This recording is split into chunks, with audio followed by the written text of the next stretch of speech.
ঘূর্ণিঝড় ফ্রেঞ্জেলের প্রভাব কাটতে না কাটতেই এবার জাঁকিয়ে শীত নিয়ে গুরুত্বপূর্ণ আপডেট দিল আলিপুর আবহাওয়া দপ্তর। তাহলে কবে থেকে জাঁকিয়ে শীত পড়তে চলেছে পশ্চিমবঙ্গ, বাংলাদেশ, অসম, ত্রিপুরায়, এই নিয়ে আলিপুর আবহাওয়া দপ্তর কি জানিয়েছে সমস্ত কিছু আপনাদেরকে এই ভিডিওটিতে একদম ডিটেলসেই জানিয়ে দেব। তো বন্ধুরা, আপনারা প্রত্যেকেই জানেন যে ঘূর্ণিঝড় ফ্রেঞ্জেলের প্রভাবে তামিলনাড়ু এবং অন্ধ্র উপকূলে কত পরিমাণে ক্ষয়ক্ষতি হয়েছে। ইতিমধ্যেই ঘূর্ণিঝড় ফ্রেঞ্জেল এখনও পর্যন্ত একটি নিম্নচাপ রূপে দক্ষিণ ভারতে অবস্থান করছে, অর্থাৎ বঙ্গোপসাগরে তৈরি হওয়া ঘূর্ণিঝড় ফ্রেঞ্জেল ক্রমশ পশ্চিম দিকে অগ্রসর হয়ে ইতিমধ্যেই আরব সাগরে পতিত হয়েছে। তবে এই ঘূর্ণিঝড় ফ্রেঞ্জেলের প্রভাবে এখন ঠিক কোন কোন জেলাগুলিতে বৃষ্টিপাতের সম্ভাবনা রয়েছে, তো আসুন আপনাদেরকে এই ভিডিওটিতে ডিটেলসেই জানিয়ে দেই। তো আজ 3 ডিসেম্বর মঙ্গলবার এই মুহূর্তের আবহাওয়ার আপডেটে আমরা দেখে নেব আজ সারাদিন পশ্চিমবঙ্গ, বাংলাদেশ, অসম, ত্রিপুরা, মণিপুর, মিজোরাম, উড়িষ্যা থেকে শুরু করে কোন কোন জায়গায় বৃষ্টিপাতের সম্ভাবনা রয়েছে। জাঁকিয়ে শীত নিয়ে আলিপুর আবহাওয়া দপ্তর কী জানিয়েছে আসুন আপনাদেরকে ডিটেলসেই জানিয়ে দিই। তো সর্বপ্রথম আমরা উপগ্রহ চিত্রে চলে যাব এবং উপগ্রহ চিত্র থেকে দেখে নেব যে এই মুহূর্তে কোন কোন জেলাগুলিতে কতটা পরিমাণে মেঘ রয়েছে এবং কোথায় কোথায় বৃষ্টিপাতের সম্ভাবনা রয়েছে। তো ইতিমধ্যেই আমরা দেখতে পাচ্ছি উপগ্রহ চিত্র থেকে যে ঘূর্ণিঝড় ফ্রেঞ্জেল এই মুহূর্তে আরব সাগরে রয়েছে, যার জেরে আমরা বেশ খানিকটা বৃষ্টি দেখতে পাচ্ছি পানাজি থেকে শুরু করে হুবালি, এদিকে দেখতে পাচ্ছেন কুন্ডাপ্পা থেকে শুরু করে ম্যাঙ্গালুরু থেকে শুরু করে বেঙ্গালুরু, ভেরেলি থেকে শুরু করে হায়দ্রাবাদ, বিজয়ারা, এই জায়গাতে মোটামুটি বৃষ্টিপাতের সম্ভাবনা রয়েছে। এবং আমরা দেখতে পাচ্ছি মোটামুটি এদিকে পানাজি থেকে শুরু করে কুন্ডাপ্পা, ম্যাঙ্গালুরু, কন্নুর থেকে শুরু করে কোজিকড়, কোয়েম্বাটোর, মাইসুর, হাসান, এই জায়গাগুলিতে দক্ষিণ ভারতের মোটামুটি বৃষ্টিপাতের সম্ভাবনা থাকছে। তবে আমাদের পশ্চিমবঙ্গের দিকে যদি আপনারা দেখেন তাহলে দেখতে পারবেন মোটামুটি আমরা দক্ষিণবঙ্গের দিকে বেশ খানিকটা মেঘ লক্ষ্য করতে পারছি, তবে বৃষ্টিপাতের সম্ভাবনা কিন্তু নেই। অর্থাৎ এই যে মেঘ আপনারা দেখতে পাচ্ছেন এই মেঘ থেকে কোনো রকম বৃষ্টিপাতের সম্ভাবনা নেই বললেই চলে। শুধুমাত্র এখানে দেখতে পাচ্ছি কলকাতা থেকে শুরু করে হাওড়া, হুগলি, চন্দ্রনগর, আরামবাগ, বর্ধমান, বাঁকুড়া, পুরুলিয়া থেকে শুরু করে এদিকে খড়গপুর, কোলাঘাট থেকে শুরু করে এদিকে বেলদা, খড়গপুর, ঝাড়গ্রাম, চাকুরিয়া, গোয়ালতর, চন্দ্রকোনা, এই দিকে খানিকটা মেঘ কিন্তু আমরা লক্ষ্য করতে পারছি, তবে বৃষ্টিপাতের সম্ভাবনা একদম নেই বললেই চলে। দক্ষিণবঙ্গের তুলনায় উত্তরবঙ্গে যদি আমরা দেখি এদিকে মালদা থেকে শুরু করে 2 দিনাজপুর, পাশাপাশি গঙ্গারামপুর, বালুরঘাট, কিষানগঞ্জ, করণদিঘি থেকে শুরু করে শিলিগুড়ি, দার্জিলিং, কালিম্পং, কোচবিহার, আলিপুরদুয়ার, জলপাইগুড়িতে একদম আকাশ পরিষ্কার রয়েছে। এদিকে অসমে দেখতে পাচ্ছেন ধুবড়ি, গোয়ালপাড়া, বঙ্গাইগাঁও, পাঠশালা, গুয়াহাটি, এদিকে তেজপুর থেকে শুরু করে নওগাঁও, জোরহাট, নর্থ লক্ষিমপুর, ডিব্রুগড়, হোজাই, লামডিং, এদিকেও একদম আকাশ পরিষ্কার আমরা লক্ষ্য করতে পারছি। পাশাপাশি বাংলাদেশের উত্তর, পূর্ব, পশ্চিম থেকে শুরু করে ঢাকা এবং দক্ষিণ দিকেও মোটামুটি আকাশ পরিষ্কারই রয়েছে। ত্রিপুরার দিকে যদি আপনারা দেখেন দেখতে পারবেন একদম পরিষ্কার আকাশ, কোনো রকম বৃষ্টিপাতের সম্ভাবনা নেই। তবে তাপমাত্রার পারদের ক্ষেত্রে অনেকটাই পরিবর্তন হয়েছে, তাপমাত্রার আপডেটে আপনাদেরকে জানাবো। তো এই মুহূর্তে বৃষ্টি বজ্রমুড়ে যাই তাহলে আপনাদেরকে ব্যাপারটা পরিষ্কারভাবে বোঝাতে পারবো যে কোথায় কোথায় বৃষ্টিপাতের সম্ভাবনা রয়েছে। এই মুহূর্তে যদি আপনারা দেখেন যেখানে বললাম আপনাদেরকে যে ঘূর্ণিঝড় ফ্রেঞ্জেলের প্রভাবে ইতিমধ্যেই আমরা দেখতে পাচ্ছি দক্ষিণবঙ্গের বেশ কয়েকটি জেলায় বৃষ্টিপাত, তেমনটাই আপনারা লক্ষ্য করতে পারছেন যে দক্ষিণ ভারতের দিকে বৃষ্টি থাকছে। পাশাপাশি বিশাখাপত্তনম থেকে শুরু করে বিজয়ারা, এদিকে নেল্লোর থেকে শুরু করে হায়দ্রাবাদ, চেন্নাই, এই জায়গাতে খানিকটা বৃষ্টি থাকছে। তবে ঘূর্ণিঝড় ফ্রেঞ্জেলের কোনো রকম প্রভাব কিন্তু আমাদের পশ্চিমবঙ্গ, বাংলাদেশ, এদিকে ত্রিপুরা থেকে শুরু করে কোথাও কিন্তু কোনো রকমভাবে পড়েনি। শুধুমাত্র ওড়িশায় খানিকটা বৃষ্টি কিন্তু আমরা লক্ষ্য করতে পেরেছি। তো এই মুহূর্তে দেখতে পাচ্ছি পশ্চিমবঙ্গের দিকে আপাতত আকাশ পরিষ্কার রয়েছে, আজকে কোনো রকমভাবে কোনো বৃষ্টিপাতের সম্ভাবনা নেই। আগামীকাল যদি আপনারা দেখেন 4 তারিখ বুধবার একদম আকাশ পরিষ্কার থাকবে, 5 তারিখ বৃহস্পতিবার দিনও মোটামুটি আকাশ পরিষ্কার, 6 তারিখও আমরা দেখতে পাচ্ছি একদমই আকাশ পরিষ্কার, 7 তারিখ দেখতে পাচ্ছেন আকাশ পরিষ্কার, 8 তারিখও একদম আকাশ পরিষ্কার থাকবে। তবে 9 তারিখ সোমবার দিন আমরা আরেকটি নিম্নচাপের প্রভাবে অর্থাৎ বঙ্গোপসাগরে আরেকটি নিম্নচাপ তৈরি হওয়ার সম্ভাবনা, যেটি বান্দা আঁচের কাছে অর্থাৎ পোর্ট ব্লেয়ার, এদিকে বান্দা আঁচ, এই জায়গাতে আরেকটি নিম্নচাপ তৈরি হওয়ার সম্ভাবনা রয়েছে।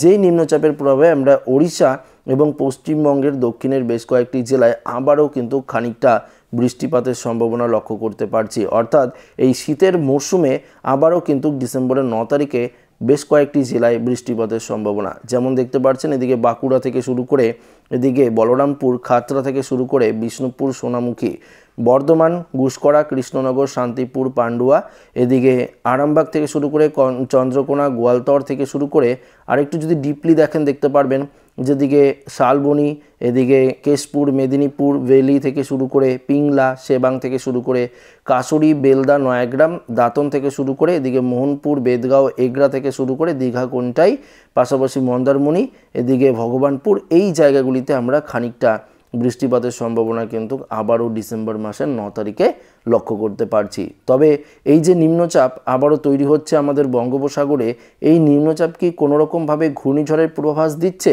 এই নিয়ে আবহাওয়া দপ্তর কী জানিয়েছে পরবর্তী ভিডিওটিতে আপনাদেরকে জানাবো।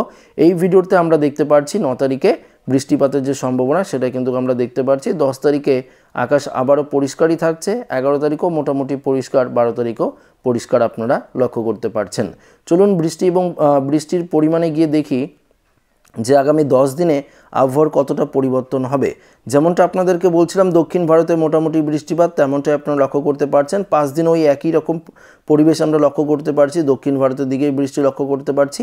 পশ্চিমবঙ্গ, বাংলাদেশ, ত্রিপুরা একদম আকাশ পরিষ্কার। পরবর্তী 10 দিনও একই রকম পরিবেশ কিন্তু আমরা লক্ষ্য করতে পারছি। কিছুটা বৃষ্টি আমরা দেখতে পারছি যে 9 তারিখে, যেমনটা আপনাদেরকে বললাম যে পশ্চিমবঙ্গের পশ্চিম এবং দক্ষিণের বেশ কয়েকটি জেলায় বৃষ্টি থাকছে, তেমনটা আমরা হালকা পশলা বৃষ্টির যে সম্ভাবনা সেটা কিন্তু লক্ষ্য করতে পারছি, দেখতে পাচ্ছেন বৃষ্টির পরিমাণে গিয়ে।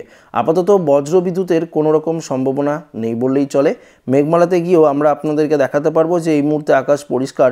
কিছুটা মেঘ আমরা উপকূলের জেলাগুলিতে দেখতে পাচ্ছি, বিশাখাপত্তনমের দিকেও দেখতে পাচ্ছি এবং দক্ষিণ ভারতের দিকেও কিছুটা মেঘ আমরা কিন্তু লক্ষ্য করতে পারছি। এবং ঘূর্ণিঝড় ফ্রেঞ্জেল ইতিমধ্যেই আরব সাগরে চলে গেছে এবং এটা আস্তে আস্তে আজ বিকেলের দিকে একদম সোজা আমরা দেখতে পাচ্ছি, একদম আস্তে আস্তে শক্তি বাড়িয়ে আরও কিছুটা শক্তিশালী রূপ নিয়ে আমরা দেখতে পাচ্ছি যে একদম আর মধ্য আরব সাগরে কিন্তু পতিত হবে। তার প্রভাবে যে বৃষ্টিপাতের যে সম্ভাবনা দক্ষিণ ভারতে আস্তে আস্তে কিন্তু কমতে থাকবে। তো বুঝতে পারছেন যে এই মুহূর্তে যেটা আপডেট সেটা কিন্তু আপনাদের সামনে তুলে ধরলাম।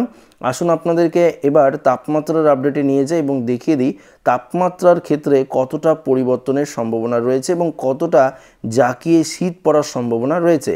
আজকে এই মুহূর্তে আপনারা দেখতে পাচ্ছেন কলকাতার দিকে, বিশেষ করে যদি কলকাতায় দেখি তাহলে লক্ষ্য করতে পারছি 27 থেকে 28 ডিগ্রি সেলসিয়াস তাপমাত্রা রয়েছে দুপুরের তাপমাত্রা। এদিকে হাওড়া, হুগলি থেকে শুরু করে গুসকরা, এদিকে জয়নগর, মাঝিলপুর, নামখানা, গঙ্গাসাগর, ফ্রেজারগঞ্জ, হলদিবাড়ি, এদিকে হলদিয়া, সমস্ত জায়গায় মোটামুটি আমরা 27 থেকে 28 ডিগ্রি দেখতে পাচ্ছি সুন্দরবন এরিয়াটায়।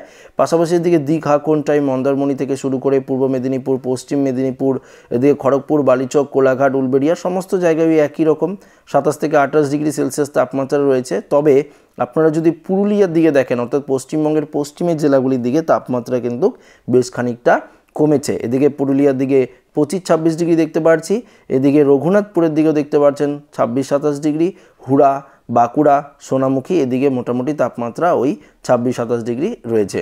আরামবাগ, বর্ধমান, এদিকে নদিয়ার দিকেও দেখতে পাচ্ছি 26 থেকে 27 ডিগ্রি রয়েছে। আবার মুর্শিদাবাদের আজিমগঞ্জ থেকে শুরু করে বহরমপুর, বেলদাঙ্গা, দমকল, করিমপুর একই রকম তাপমাত্রা রয়েছে, দেখতে পাচ্ছেন 26 ডিগ্রি রয়েছে। পাশাপাশি বীরভূমের দিকে দমকা, আমরাপাড়া থেকে শুরু করে রামপুরহাট, সিউড়ি, এদিকেও দেখতে পাচ্ছি তাপমাত্রা 26 থেকে 27 ডিগ্রির ঘরেই রয়েছে। চলে যাব উত্তরের মালদার দিকেও তাপমাত্রা 27 ডিগ্রি, বালুরঘাট, গঙ্গারামপুর, এদিকে দেখতে পাচ্ছেন দিনাজপুরের দিকেও 26-27 ডিগ্রি, রায়গঞ্জ, কিষানগঞ্জ থেকে শুরু করে এদিকে করণদিঘি দেখতে পাচ্ছেন, ইসলামপুর, এদিকেও তাপমাত্রা অনেকটাই কম রয়েছে। আবার আমাদের উত্তরবঙ্গের দিকে যদি আপনারা দেখেন, যেমন কোচবিহার, আলিপুরদুয়ার, এদিকেও কিন্তু 24 থেকে 25 ডিগ্রি, অর্থাৎ দক্ষিণবঙ্গের তুলনায় তাপমাত্রা উত্তরবঙ্গে কিন্তু অনেকটাই কম রয়েছে। আবারও তাপমাত্রা আস্তে আস্তে কমবে। তবে আবহাওয়া দপ্তরের যে পূর্বাভাস, অর্থাৎ জাঁকিয়ে শীত নিয়ে যে পূর্বাভাস দিয়েছে সেটা এবার আপনাদেরকে জানাই। আগামী রবিবার 8 তারিখে যদি আপনারা দেখেন তাহলে দেখতে পারবেন তাপমাত্রার পারদ অনেকটাই কিন্তু নিম্নমুখী হবে, অর্থাৎ উত্তরবঙ্গের তাপমাত্রা প্রায় 20 ডিগ্রি সেলসিয়াসের দোরগোড়ায় চলে আসবে এবং দক্ষিণবঙ্গের তাপমাত্রাও যদি আপনারা দেখেন তাহলে দেখতে পারবেন যে 22 থেকে 23 ডিগ্রি সেলসিয়াসের দোরগোড়ায় কিন্তু চলে আসবে। অর্থাৎ রবিবার থেকেই মোটামুটি যে জাঁকিয়ে শীত সেটা কিন্তু আপনারা উপলব্ধি করতে পারবেন। তবে এই মুহূর্তে আবারও আমরা চলে যাব অসমের দিকে। বিশেষ করে অসমের তাপমাত্রা দেখতে পাচ্ছেন 26 থেকে 27-এর ঘরেই অসমের তাপমাত্রা রয়েছে।